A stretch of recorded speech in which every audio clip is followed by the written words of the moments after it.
So on the last video, we talked about Elise Klink's book, 100 Questions Every First-Time Home Buyer Should Ask.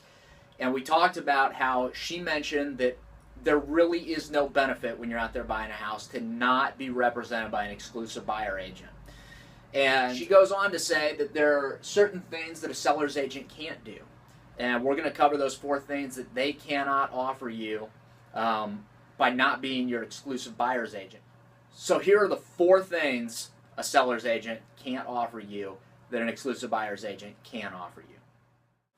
The seller's agent is legally obligated to represent the seller's best interest, so they can't provide you with any advice on how much you should offer. So they're just going to sit back and wait for you to make your best offer.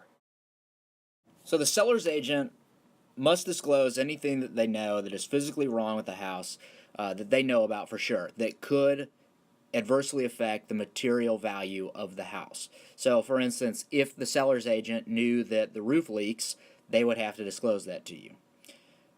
Let's look at the flip side, what a good buyer's agent's going to give you.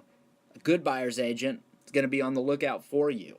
They might walk through the house with you and say, hey, this looks like termite damage down here. Or they might ask the seller or the seller's agent, was this water heater installation, was that permitted? You did get a permit, right? And you can find out if it was a good installation or not. That's just the difference of a seller's agent who gives you the bare minimum services and then a buyer's agent who's out there fighting for you. Seller's agents are probably only going to provide you with comparable data if you request it.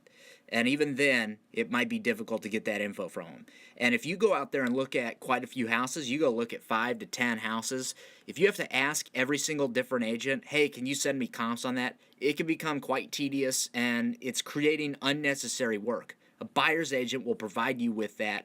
No questions asked. That's their job. So the listing agent can't share any motivating factors of the seller. Those would be things like, well, why are they selling right now? What's the lowest price that they would take? Would they offer a home warranty? Those are the things that they can't share. However, let's say you want to submit an offer on this same house, okay? And you're going to go unrepresented and just go through the seller's agent. Seller's agent, first thing they're going to do, they're going to request a copy of your loan pre-approval. So not wanting to miss out on this house, you give them that loan pre-approval, and it shows just exactly how much you can afford. Well, you've just shown them the maximum amount that you can afford. How's that for a negotiating strategy? A good buyer's agent is going to show you a trick to get around that so that you don't put all your cards on the table and you protect your best interest. You maintain a strong point in the negotiations.